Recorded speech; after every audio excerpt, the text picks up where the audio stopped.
How you guys doing today? It's Anthony Gangi. Welcome to another episode of Tier Talk. Guys, a couple of days ago, me and Russ Hamilton did an episode where we talked about what it would be like for death row for Wade Wilson.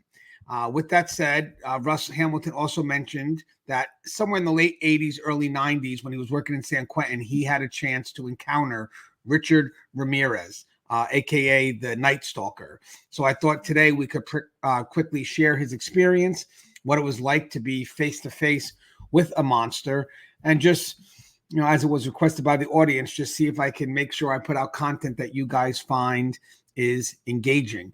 If you guys don't know who Richard Ramirez is, I got a quick little summary here, but that's what he looked like, or at least later. That's not what he looked like when he was arrested. That's more I think he's a little bit older in that picture. And I believe he died in prison around 2013. So Richard Ramirez, known as the Night Stalker, was an American serial killer, rapist, and burglar who terrorized Southern California between 1984 and 1985. Says he was responsible for at least 14 murders, as well as numerous sexual assaults, attempted murders, and burglaries. Ramirez's crimes were characterized by extreme brutality, and he often left satanic symbols at his crime scenes, contributing to the public's fear and fascination. He was eventually captured in 1985 after a group of citizens recognized him from a police mugshot and detained him until authorities arrived. In 1989, Ramirez was convicted on 13 counts of murder and multiple other charges, and he was sentenced to death. He remained on death row at San Quentin State Prison until his death from complications related to B-cell lymphoma in 2013. And there's just a picture of him. That is in his later years. All right, let me get Russ. What's up, Russ? Hey, Anthony. How's it going, sir? Russ, hey, real quick, do you mind introducing yourself, please? Sure. My name is Russ Hamilton. I'm a former and retired sergeant from California Department of Corrections and Rehabilitation. Started working at San Quentin back in the late 80s, 1989, as a matter of fact. I also have worked as a senior juvenile correctional officer. And currently I work for a private company where we do rehabilitation and reentry work for a county jail where I'm a case manager, and for a local county probation department. I'm also the founder of Keepers of Chaos. And basically, we provide support and training and knowledge and insight and history for everything corrections. So if you are in the corrections game, come on over, check us out. We're very supportive about all of our members. And the reason it was founded in the first place is because I didn't see any other venues out there that were as good at supporting and not getting involved in some of the BS and hatred that goes on out there. Yes, and that's what we've kind of made it our mission to do, is to try to provide an outlet for our staff so they have good tips, good training, and also an effort to paint a better picture of the work that we do behind the wall. Hey, Russ, not a lot of people could say that they bumped into this guy, Richard Ramirez, the Night Stalker. Now, so you were a correctional officer at San Quentin at the time, correct? Correct. Now, what would have led to this encounter? Well, I don't know that I would describe it as an encounter. You got to remember that at San Quentin, these were the type of folks that, you were just around every single day. And, Richard Ramirez as an individual wouldn't have really, stood out. There's not a point in time where I go, I remember the day that I met Richard Ramirez, because he would have been just, I can't remember for sure if I first ran into him in East Block, or if he was in the adjustment center after his first intake, because he had two different intakes while he was there. But I would just say that, it's just like you go and, you handcuff these guys and you take them to shower and you take them to visits and you take them to yard. And so they're just there day after day after day. And so, he was just in the course of it, when I had him on my tier at in East Block, it was just, every single day you ran into the guy because he was always there. One of, 57, I think it was 57 on the tier. So, it's just kind of an unremarkable thing. It's just the course of duty. And real quick, when you say adjustment unit, what is the adjustment? Is that related to a section of death row? Yeah, there's three different parts of death row. There's East Block Bayside, there's the adjustment center, and then there's North Block sixth tier, or the shelf as we call it, or North Seg. And so those are the three areas. And the adjustment center is the ultra high security part that we have for inmates that are, problematic.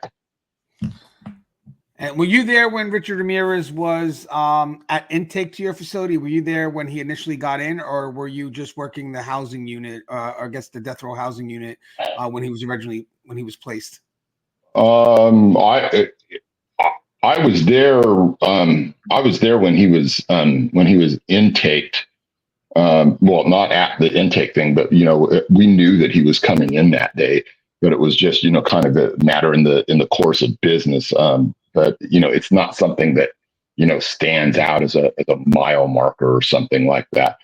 And he was just one of those guys that you got 57 of them there on your tier, and you're just constantly having interactions with them. And over time, because of the nature of his crime, which high notoriety, and because of some of the issues that he presented, partially because of that notoriety and partially just because of some of the misbehavior that he was involved in, those things did stand out. Right. And obviously, I know this monster, because he is a monster, was pretty much made famous through his crimes. But this is pretty much when he came in. This is just another day for San Quentin, correct? Yeah, and that's why like I said, whatever unit you're working in on death row, it's not a matter of there's a monster in there. It's a matter of we've got hundreds and hundreds of monsters throughout. So it's kind of unremarkable in that some of the things that came to stand out, particularly as really rather macabre or horrific. I did have a friend of mine who had asked Ramirez one of his crimes, not that they weren't all particularly gruesome, but one that kind of stood out was one of his victims post-mortem, I believe. God, I hope it was post-mortem. He had cut the eyes out of one of his victims, and my buddy had just asked him, well, why did you cut the eyes out of that one gal? And it's kind of strange that you have these conversations, and they're real conversations, because it's within the correctional setting, and there's nothing that seems really out of bounds about this. And he had just said, well, she had really pretty eyes. And so kind of the things that you're exposed to in corrections, you don't realize at the time, how maybe detrimental they can be, because those kind of things just become the norm. But there were other instances of some things that we went through with regards to security. There was at one time an apparent plan for him to try and make it to the outside, and supposedly he was going to overpower two officers, maybe with the help of some other people. And that was a concern because, most of his crimes happened, down in the LA area.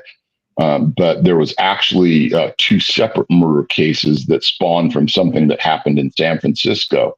And so when he got let out to go to San Francisco, he was there for that murder trial. And right now, I can't remember how long that was, but I think it was a serious amount of time.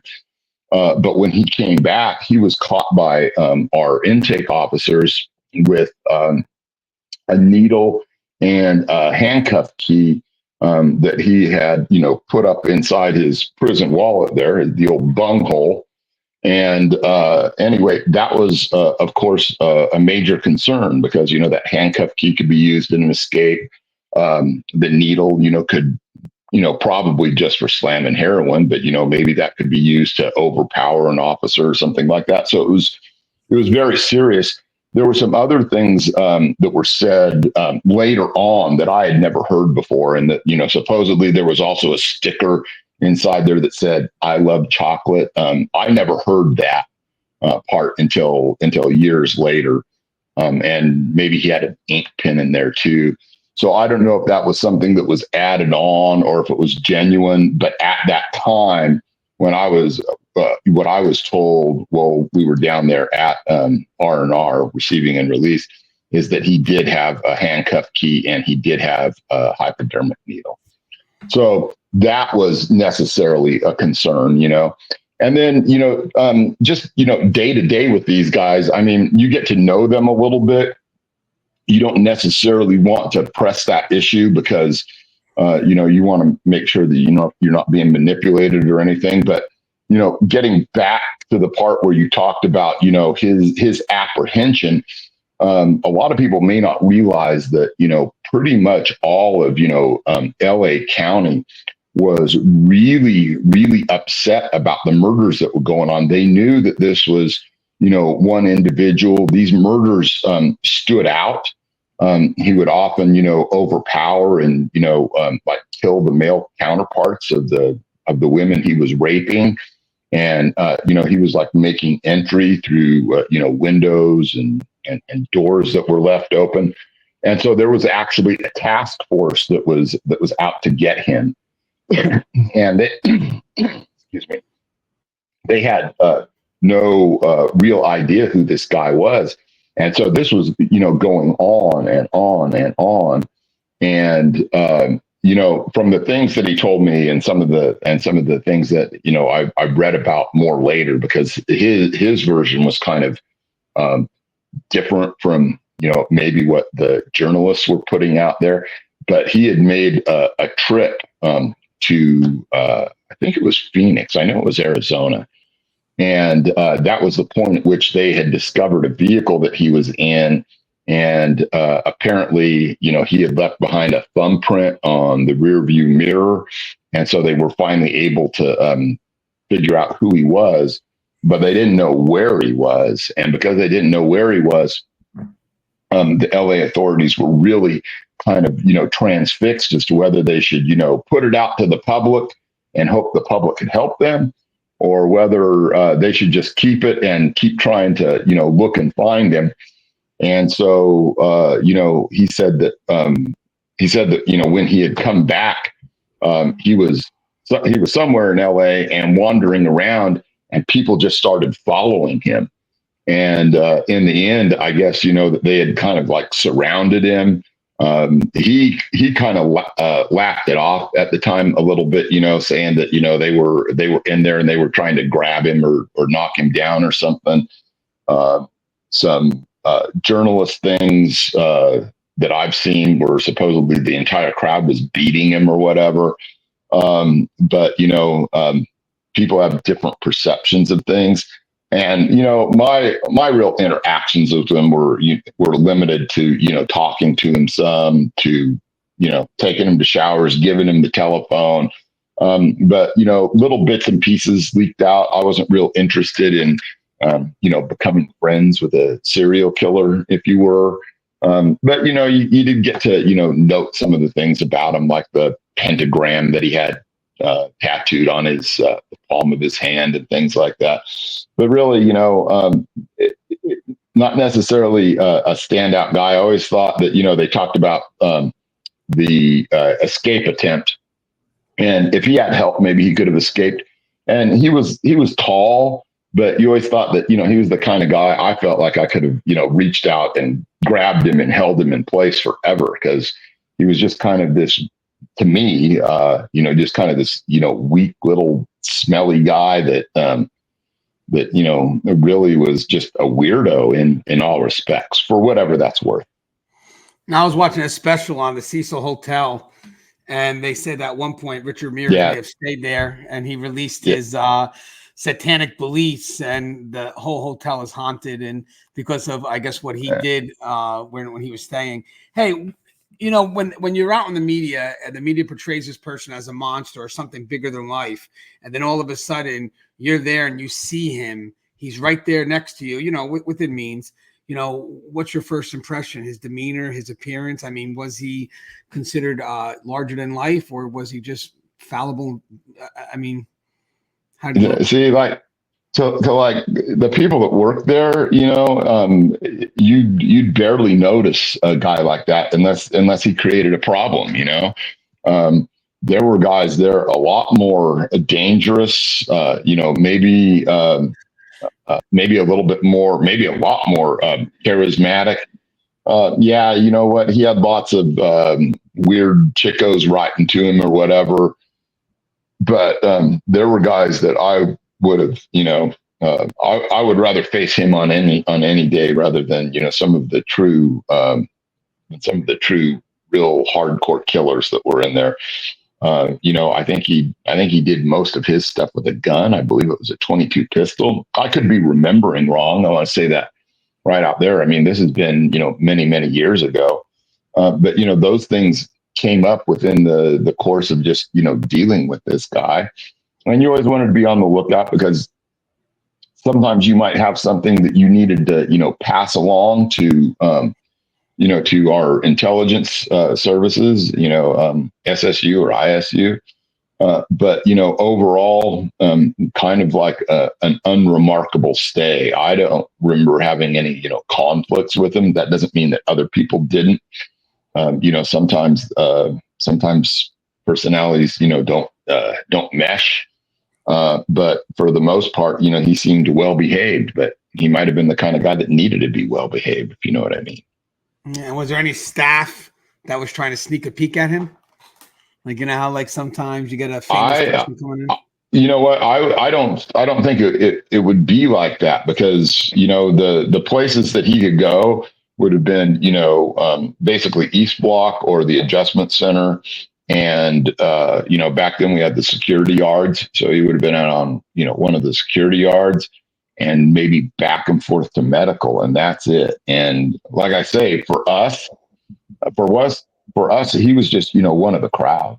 There was, like I say, there was almost nothing remarkable about him except for some of the drama that followed him because quite frankly, because media made it up.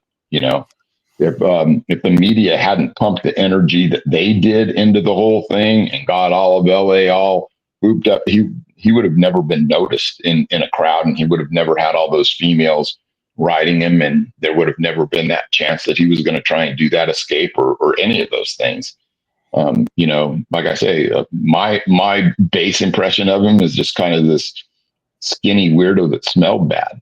So, some of the questions that were sent to me, one was unique, and maybe one day when I retire, I can discuss some of the famous ones I've had interactions with. I just can't do it now, but I've had some famous ones, especially a few that they made some Netflix movies on. But someone asked here about eye contact. So in your interactions with him, did he look to avoid eye contact with you, or did he make like eye contact with you? I would say like if he was avoiding eye contact, that would have been something that I noticed. We had one of the serial killers, Carpenter, the guy, he was the Trailside Killer.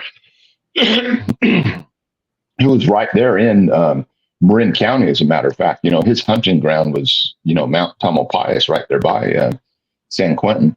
That guy had a stutter. And so, you would hear that. Like with Richard Ramirez, I don't ever remember him avoiding eye contact. I couldn't say that he did or didn't. But I know that, we had lots of probably very mundane conversations. Do you want to go to shower? How are things going today? Some cursory things like that you do to just try and establish that word that I hate, which is rapport, because it's not real. But you do have to, establish a basis for some contact and communication. And I don't remember him like trying to avoid eye contact for whatever that's worth. And they say sometimes we have that sixth sense, and obviously you're in the profession of corrections, which is a heightened sixth sense. Do you feel when you were interacting with him that there was aura about him, like, or a negative energy? Oh, I know that people would want to hear that, but I think that there's a thing that goes on, with that whole sixth sense idea that is about us experiencing and translating, something that is well documented, actually, which is the mirror neuron effect, where you can be affected by the emotions of others. And so I think that that's real. But I think for the most time, unless you're in close proximity to someone and you have a chance to pick up on those things, I don't know that you do, except when they start giving away things that are imminent. Because I've been in a lot of situations where people were, going to be attacked or stabbed or whatever, and they do give off a vibe. They give off something that you can pick up on. Mostly, I think, because you start to understand the emotions because of that mirror neuron effect.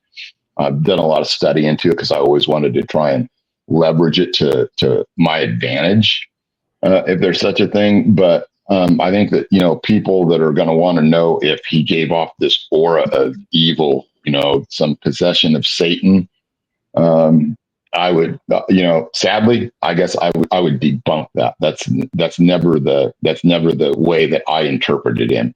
To me, he was, he was harmless without his gun and without his knife and all of that stuff. And,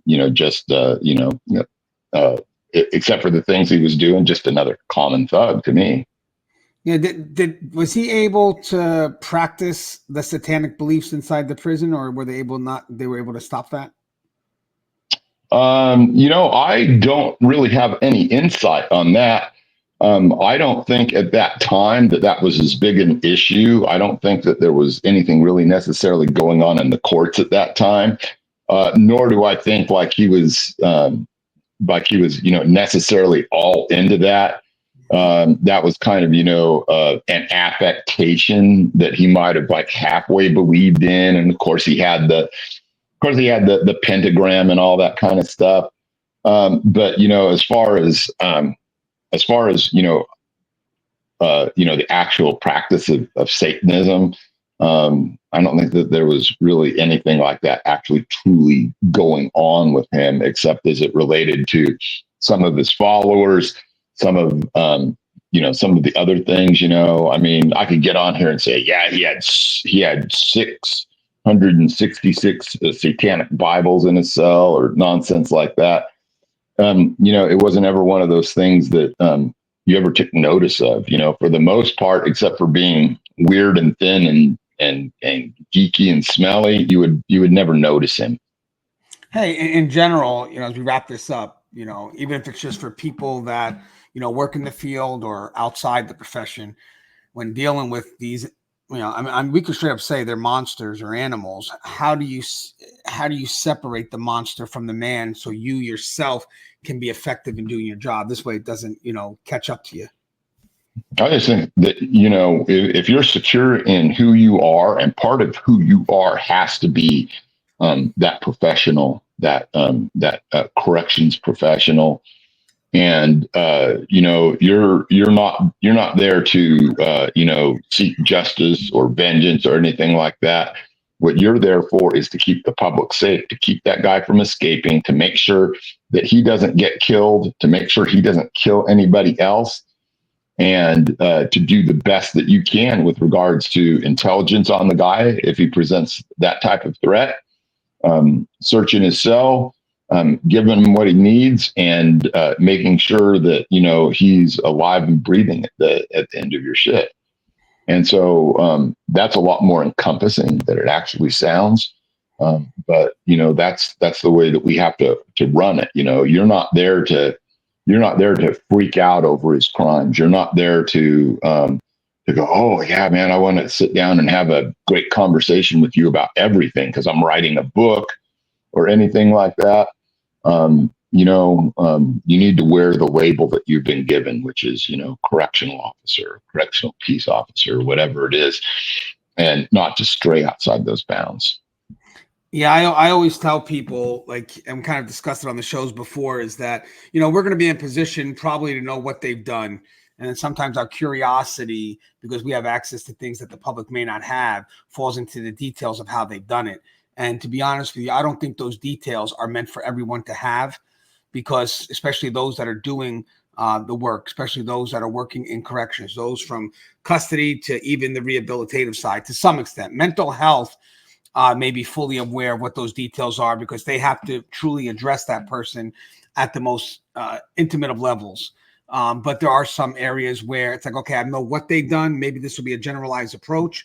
Mental health obviously can truly deal with the details of what that crime is and what it may stem from and all this other stuff. But once you start chasing after those details and really, I don't know, just out of random curiosity, you don't know the world that you're beginning to open. And I do believe at some point in finding out those details, it does affect you in how you maneuver. Like, again, you may know, let's say you're working in a unit where these are sex crimes. Okay, so I know I'm working with individuals who've committed sex crimes. But then when you start trying to find out, the specifics of how they committed those sex crimes, it is extremely hard to remain objective. Like in general, when working with these killers, you may know that they've killed these people, and to some extent, maybe how, to some extent, a small, maybe the final blow, but the details of or the pictures of what they truly leave behind is truly something that it shakes the soul. We were saying that the other day with Wade Wilson, these girls that are on the internet. Even you said Richard Ramirez, these girls just chasing after or I'll just say people nowadays. Let's just say the people that find this attractive. Man, if someone could just show you everything, and the pictures of the victims and what they specifically done, and you still find that attractive, there's something wrong with you. Hey, Russ, you have anything you'd like to say in closing? I thought it was good to share your story. Yeah, I think that there's a side of me that always means this specifically for my brothers and sisters that are still active in the profession. I'm still active, don't have a badge anymore, obviously, but I always sought to do things that put them more up on what their understanding is and the things that they can take away from it. For those that just have, some curiosity, I just try and bring things as real as they are. I don't ever hype things. I don't, make my encounters out to be, something that they're not. I just want to bring reality to it. And I think that people are better armed if they know, that these kind of people out there exist, and they should exercise caution, but they shouldn't live in fear. When I get back to what you just spoke about, though, there are things that you don't necessarily need to know about, maybe specific crimes and things. I'm always one to believe that knowledge is power.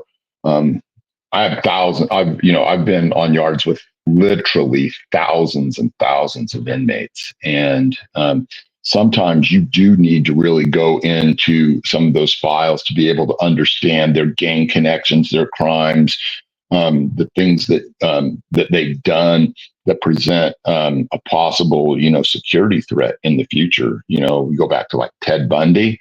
He escaped from 2 different jails, and maybe if those deputies had paid a little bit more attention to the type of person he was, the smarts that he had, maybe he wouldn't have escaped, and maybe he wouldn't have killed all those girls in Florida. So, I have people tell me all the time, well, I don't want to know anything about him. I think that that's the extreme as well. I don't want to get in there and have to know every stupid little horrifying detail, but I do need to know what I'm affronted with, and what the risks are to me, what the risks are to my brothers and sisters, what the risks are to other inmates, but most of all, what the risks are to the public out there. And so, God bless all of the people in this line of work that stand between the monsters there and the public, because day in and day out, year after year, we put up with them, so you don't have to. Yeah, and remember, Russ, when I talk about details, searching for the details should be function driven. I never said, of course you got to. Yeah, I know. I wanted to delineate between those, because for some reason, some people aren't able to understand the difference. And I've even had, and truly, I've had some officers that didn't fully appreciate the fact that, you need to be up on these guys. You need to, you need to have your game in place. You need to have, know who's calling the shots and who's stabbing who and all of these things. And I've seen some people that were markedly disinterested in doing that. So I just want to point out there's a corollary there. Yeah, if obviously if there's details needed for a tactical advantage or an escorting or whatever it is, obviously you have to do what needs to be done. But sometimes people just may want to seek the knowledge because the person's on their unit and they wind up just really chasing after it, which really isn't serving a greater function than the fact that you just want to know, and then it starts affecting you. I mean, dealing with don't be a prison groupie inside the prison. That's horrible. Yeah, but it exists. That's the only problem. It does. So It does. Yeah, I always tell people, there's an effort to, approach things with curiosity. I get it, but you also can't let that curiosity take you in areas that you're not going to be able to quickly recover from. And I think that when you're able to justify the reason why you need it, like you just said before, like I need it for this. Okay, fine. Then that's kind of what your main purpose is. Your main purpose to, find this information out is filtered through the fact that I need a tactical advantage. But then you have other people that are just so curious about it that their only filters the human element and how bad humans can be. And next thing you know, it starts to ingrain in them, and they wind up being less effective. And actually, in their job, they tend to be more judgmental. Yeah, I'll just say one last thing here is the inmate personality involved doesn't have to be someone who's infamous and doesn't have to have a high notoriety crime or any of that. Sometimes, they're just these guys and, they have some compelling story and that compelling story, they might be for the most part a nobody inmate, but I've seen staff that, got caught up in that they saw the compelling story and then they ended up, becoming friends or, being corrupted, falling in love, all kinds of stuff. So you got to understand that it's not necessarily about a high notoriety crime or an infamous inmate. Sometimes it's just about a compelling story with one inmate. Yeah, I like that because even when you're amongst death row inmates or even a lot of inmates, they're always going to have that story for the most part of being some victim at some level. And then if you're going in there and you're really focused on, that victim side, yeah, you could develop a sense of undue because it's going to start with a level of pity. And it winds up really shifting the accountability from what the person did to placing blame on others for why the person did it. And it's a crazy shift. That's why when you read those folders, a lot of people really are trained in how to read those folders and literally try to remove any level of subjectivity in how they could view those folders because it can take the best of you. It really can. That's why most of the people that review the folders are not really the ones that interact with the inmates on a daily basis. It's usually the ones that are a little bit far removed. And I believe that really just tries to keep us with keeping us being objective. But as always, guys, you got a closing thought, Russ, or we did it right? No, I was messing with my hat. It's like a little bit crooked there. All right. Well, as always, guys, the show is Tear Talk. I'm going to work on having a friend of mine on who's behind the film Why Do They Kill? And we'll talk about different methods serial killers use to kill and then why they may choose that method. Especially most recently now, people are curious about the method of strangulation, that dominance of power or authority, just be in control of that person's last breath. As always, guys, the show's Tear Talk. If you haven't, please subscribe, interact, engage, comment, hit that bell. Bell's going to notify every time I post a video. Stay safe.